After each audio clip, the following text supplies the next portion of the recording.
તો આજે આપણે જોવાનું છે કે આ વોશિંગ મશીનનો જે ટબ છે એને ક્લીન કેવી રીતે રાખવો અને નવા જેવું જ વર્ષો વર્ષ મશીન રહે અને બગડે નહીં, તો એના માટે આપણે શું કરવું જોઈએ, તો એ આજે હું તમને આજના વિડીયોમાં બતાવીશ અને લાસ્ટમાં તમારી કોમેન્ટના જવાબ પણ હું આપીશ. ટબ સાફ કરવું એટલા માટે જરૂરી છે કે ઘણા કપડાં ધોતા હોય છે મશીનમાં, તો શું થાય છે કે કપડાની અંદર ક્ષાર લાગી જતો હોય છે, અથવા તો જે પાવડર લિક્વિડનો ઉપયોગ કરવામાં આવે છે એ કપડાની અંદર ચોંટી જતો હોય છે અને કપડાં સારા એવા ધોવાતા નથી અને આપણને એ જરા પણ ગમતું નથી, કેમ કે એનાથી સ્કિનની એલર્જી પણ થઈ શકે છે. તો આ ટબ ક્લીન કેવી રીતે કરવું એ પણ ફટાફટથી, જે લોકો બહારથી મોંઘા પાવડર લઈને આ ટબ સાફ કરતા હોય છે એ નથી કરવાનું, આપણે ફટાફટથી ઘરની જ વસ્તુઓથી કેવી રીતે કરવાનું ટબ સાફ એ આજના વિડીયોમાં આપણે જોઈશું. તો સૌથી પહેલાં મેં અહીંયા લઈ લીધો છે ઈનોનું પેકેટ. આવી રીતે 10 પેકમાં પણ મળે છે અને 10 રૂપિયાનું તમારે લેવું હોય તો છૂટકમાં પણ મળે છે. તો આપણે 1 નંગ લઈ લેવાનું છે ઈનોનું પેકેટ. તો આ ઈનો પીઠને તો સાફ કરે જ છે, પરંતુ આપણા વોશિંગ મશીનના ટબને પણ એવું ક્લીન કરશે કે જાણે કે નવું જ વોશિંગ મશીન હોય એવું. તો મારું આ વોશિંગ મશીન જૂનું છે, પણ અહીંયા તમે જોઈ શકો છો કે નવા જેવું જ તમને દેખાશે. તો પેકેટને મેં અહીંયા ખોલીને અંદર સીધું ડાયરેક્ટ ટબમાં ઉમેરી દીધું છે. ત્યાર પછી આપણે આની અંદર લઈ લેવાની છે એક સિક્રેટ વસ્તુ, જે આ ટબને એકદમ ચમકાવશે અને બધો જ મેલ આની અંદરથી કાપી નાખશે. તો જી હા, તમે જોઈ શકો છો કે મેં અહીંયા શું લીધું છે. હા, બેકિંગ સોડા મેં અહીંયા લીધા છે, એટલે કે ખાવાના સોડા. તમારી જોડે પાપડ ખાર હોય તો પણ ચાલશે. તો અહીંયા બેકિંગ સોડા આપણે લેવાના છે. એનું પ્રમાણ હું તમને જણાવી દઉં કે કેટલું લેવાનું છે. આપણે કોઈ બીજું મેઝરમેન્ટ નથી રાખવાનું, ફક્ત હું તમને બતાવું એ પ્રમાણે તમારે આનું માપ લેવાનું છે. એટલે કે આપણા હાથોની મદદથી જ આવી રીતે બધી આંગળીઓ ભેગી કરીને જે ચપટીમાં આવે એટલું જ આપણે અહીંયા બેકિંગ સોડા ટબની અંદર ઉમેરવાનું છે. એટલે કે એક પેકેટ આપણે ઈનોનો અંદર એડ કર્યો અને ચપટી ભર આપણે અહીંયા બેકિંગ સોડા લેવાનો છે. એને પણ ટબની અંદર ચારો તરફ આવી રીતે ફેલાવી દેવાનું છે. પછી મેં અહીંયા લઈ લીધું છે લીંબુ. અહીંયા જેટલી જરૂર છે એટલું જ હું તમને માપ કહીશ, વધારે કંઈ પણ લેવાનું નથી. મેં અહીંયા એકદમ જૂની ટૂથપેસ્ટ લીધી છે, એટલે કે કોલગેટ લીધી. અહીંયા લીંબુની ઉપર આપણે કોલગેટને આવી રીતે ચોંટાડી દેવાનું છે. હવે આપણે આ લીંબુને અંદર ઉમેરી દઈશું.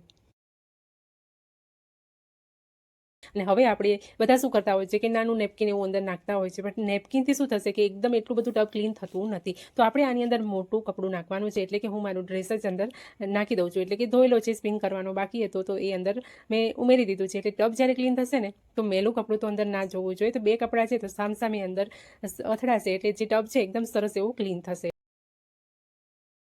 વોશ માટે અને સ્પિન માટે બધા જ અહીંયા ફંક્શન આપેલા છે. તો એનામાં આપણે જોઈ લેવાનું છે કે ટબ ક્લીનનું ઓપ્શન ક્યાં આવે છે.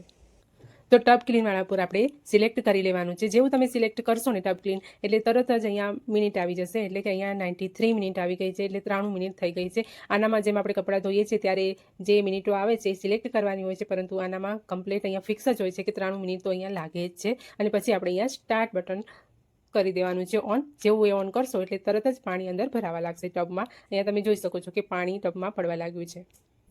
અને હવે આપણે રાહ જોવાની છે. ઢાંકણ બંધ કરી દેવાનું છે. અહીંયા તમે 93 મિનિટ સુધી તમે જોજો કે ટબ કેવી રીતે ક્લીન થાય છે.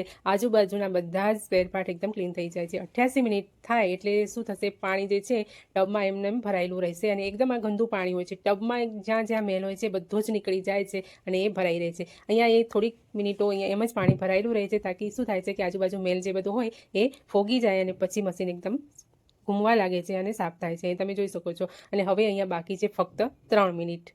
તો એ 3 મિનિટ થઈ ગઈ છે, 90 મિનિટ થઈ ગઈ અને 3 મિનિટ હવે બાકી છે. તો અહીંયા હવે આ સ્પિન થઈ રહ્યું છે, એકદમ મશીન કોરું થઈ રહ્યું છે. ત્યાં કોરું થતી વખતે તમે જોઈ શકો છો કે કપડાં જે છે એ મશીનની અંદર એકદમથી અથડાવા લાગે છે, એનાથી ટબ એકદમ કોરો થઈ જાય છે.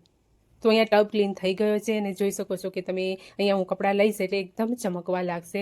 એકદમ સરસ એવો ક્લીન થઈ ગયો છે. તો કપડાને આપણે કાઢી લઈશું અને બહારની સાઈડ, એટલે કે ટબની સાઈડમાં જે ટબની ડબ્બી આપેલી છે મેલ ભરાવાની, તો એ ડબ્બી પણ એકદમ ચોખ્ખી જ થઈ ગઈ છે. હું તમને અત્યારે સીધું ડાયરેક્ટ જ બતાવીશ તો તમને ખ્યાલ આવશે. અને લીંબુ જે છે, લીંબુનો રસ પણ એકદમ નીચોવાઈ જ ગયો છે.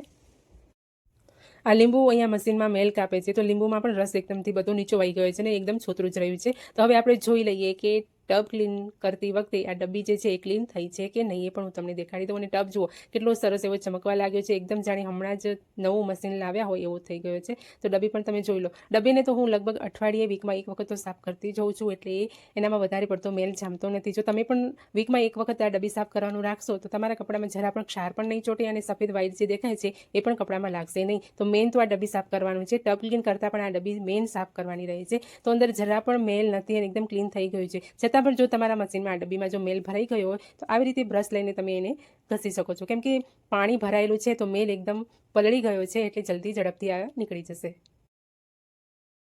તમે ડાયરેક્ટ અહીંયા પાણીમાં પણ ધોઈ શકો છો. એમાં પણ જો તમે ફટાફટથી બ્રશને પણ ઘસતા જશો તો તરત જ એ ક્લીન થઈ જશે. આનામાં કોઈ પણ ઝંઝટ નથી. અને ધોઈ લીધા પછી તમે ચોખ્ખા કપડાથી આને સાફ કરી દેવાનું રહેશે. ચોખ્ખા કપડાથી સાફ કરવાથી એમાં જે વધારાનો ઝીણું મેલ હશે એ પણ આજુબાજુથી નીકળી જશે. તો મારી ડબ્બી તો અહીંયા ક્લીન જ હતી એટલે કપડું એકદમ ચોખ્ખું જ રહ્યું છે, ક્યાંક થોડું જ બગડ્યું છે. તો આવી રીતે તમે ડબ્બીને પણ ક્લીન કરી શકો છો. તો ગયા વિડીયોમાં તમારા બધાની એક કમેન્ટ હતી કે મશીનની અંદર ડાયરેક્ટ ફટકડીનું પાણી ઉમેરીએ તો ચાલે. તો હા, ડાયરેક્ટ તમે પાણી ઉમેરો તો પણ ચાલે છે. અને બીજી કમેન્ટ એ હતી કે મારું મશીન ફ્રન્ટ લોડ છે તો એમાં શું કરવું. તો એનામાં તમે એક રૂમાલમાં પાવડરને બાંધીને અંદર મૂકી શકો છો, એનાથી એના જેવા જ કપડાં ધોવાશે. તો બીજી બધી કમેન્ટો છે એનો રિપ્લાય હું તમને નેક્સ્ટ વિડીયોમાં આપીશ, અથવા તો આમાં પણ તમે મને પૂછી શકો છો. બધા જ તમારા કમેન્ટના હું રિપ્લાય આપીશ. તો મિત્રો, આજનો વિડીયો તમને કેવો લાગ્યો છે જરા પણ ગમ્યો હોય તો પ્લીઝ વિડીયો પર લાઇક શેર કમેન્ટ જરૂરથી કરજો.